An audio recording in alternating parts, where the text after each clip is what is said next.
Hey guys, welcome back to another update on Tropical Storm Erick. And Erick is forecasted to rapidly intensify to a high-end Cat 2, low-end Cat 3 major hurricane in the next hour.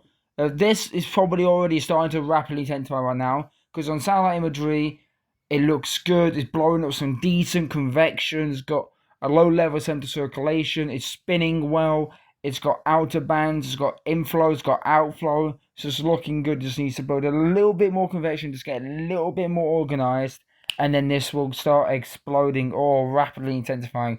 By When I say by exploding, look at John for example last year, and look at Otis last year. Yes, they were later on in the season, but you can still get a very powerful Cat 4 or Cat 3 or 4 hurricane in June. We've seen it before in the Eastern Pacific, so it's not common, but it's pretty rare.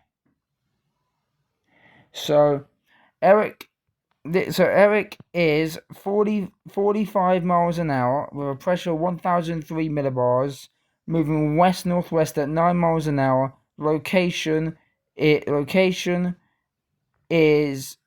120 112 12.3 degrees north and 94.1 degrees west. It says here, Erick forecasted to rapidly intensify. Hurricane warning is issued for portions of the Oaxaca coast. So, here is the cone of uncertainty. Now, the NSC is going bold on this system, and I honestly, a fair play to them because they want this to get from 65 and then 75 and 60 and 100 and then 110, or they want it to go from 80 to 110. That's some explosive intensification. So this can happen at this time of year if the conditions are good enough. And for this time of year in the East Pack, you can get a storm like this that's a very powerful. The discussions here, it says Erick's structure continues to show signs of organization with a partial microwave path, possibly showing the initial development of an inner core. Subjective Dvorak estimates from TFAB and SARB are T.55, which are 35 knots. The latest objective ADT estimate is just over 40 knots. Based on blend of these data, the initial intensity is raised to 40 knots. Erick appears to have slowed down a bit, and it's moving west-northwest at 300 degrees at 8 knots. 8 knots. The storm is reaching the western extent of the middle-level ridge to the north with a mid to upper-level trough located over northern Mexico. These features should cause Erick to turn northward later today, with that trajectory continuing for the next 3 days. Oh, sugar. Next 3 days. Speed-wise, the cyclone is likely to move at its slowest around 6 knots this evening, but then gradually accelerate during the next several days. Although the models are in good agreement on the general track of the Erick, the storm's parallel trajectory to the coast of Mexico will play an important role in exactly which area receives the most significant winds and surge impacts. The updated National Hurricane Center track forecast has been nudged westward and generally lies between the HCCA and TVCE. Consensus adds, the environment appears ideal for rapid intensification, rapid in strengthening. The vertical shear is expected to be very low, with the cyclone moving over waters around 29 degrees Celsius. and within the moist level environment around 80 degrees relatively humidity. As a result, these conditions rapid intensification IR indicates that there are rather high particular for 36 and 48 hour periods. The National Hurricane Center intensity forecast especially shows rapid intensification to occur while Erick approaches the coast of southern Mexico with a 48-hour intensity just below major hurricane strength. Despite this increase in the forecast intensity, these are still few models.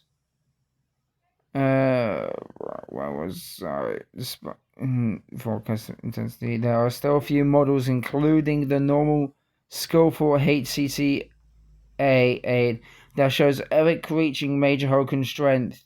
An additional upward adjustment in the forecast could be required later today.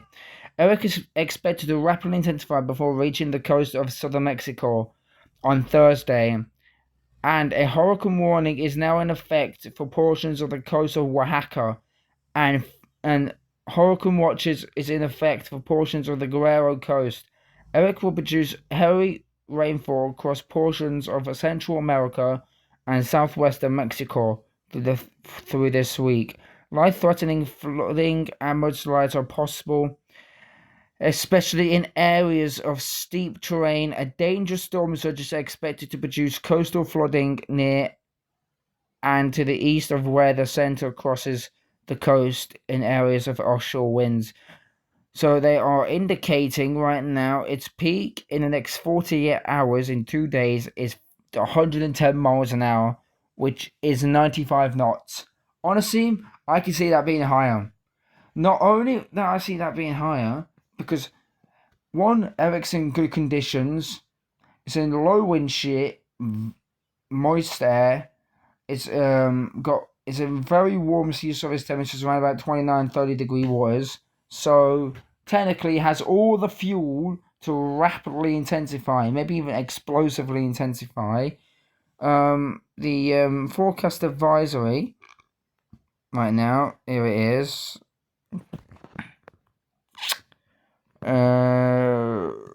Doesn't say where the warnings are. Okay, right. Let me pause this. Right, this is what Tropical Storm Erick looks like on satellite IR imagery. It doesn't really look that impressive, but you can see it's getting better organized with you can see that more structure starting to form, and it's already developing an inner core, which the inner core is probably going to be somewhere around about here. The inner core just needs convection on this side, and it will start exploding or rapidly intensifying. But it doesn't have much long left, because basically it's going like this. That's the cone. In a certain technical, but that's the cone, and it's meant to be moving towards that cone. So that's basically west northwest. But yeah, it looks better on satellite. If I show you on satellite imagery, not Dvorak, I don't know how you work Dvorak. Guys, if you know how to work Dvorak, can you let me know? Because I don't know how you work Dvorak. Right, there we go. So you can see right now, Erick is a pretty small looking storm. You can see the outflow right now. You can see the inflow. You can see the inflow, which is really wrapping around Erick right now.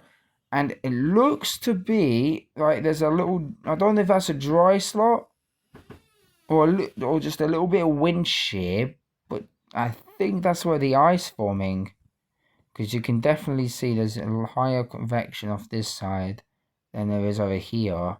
But I technically think that the eye is round about here somewhere. But yeah, it looks really good on satellite, guys. I mean, here though, you can see it wasn't really that organized. You know, it was just a big blob of clouds. You know, it's just a big blob of clouds. Now you can see this was at 13 Zulu. This was at 2 o'clock BST time. And now this is at 16 Zulu, which is 5 o'clock. Which is 5 o'clock BST time. And you can see right now, you know, it's looking really good on sunlight. You know, got some good convection, got some good outflow. You can see the cirrus clouds up here fanning out, which means it's breathing. And that's a good sign for the storm. You can see the convection wrapping around the center circulation. Good for the storm. But yeah, if you guys live in this part of if you guys live here, just be careful be careful because of the hurricane force winds. Do not go outside. Do not do not go outside. Get to high ground, or preferably the highest point of your house or anything, because of the storm surge. It's not the wind that would kill you, it's the storm surge. So yeah, and look out and listen to your local weather forecast, and listen to your local weather advisories and local weather professionals on this storm. I'm not professional. I'm just here put my passion out to people on this platform. So yeah, anyway guys, hope you guys enjoy. Like, comment, subscribe, and share, and stay safe from the tropical storm Erick, which is likely to become a hurricane and start rapidly intensifying. So yeah, anyway guys, see you in the next video, and peace.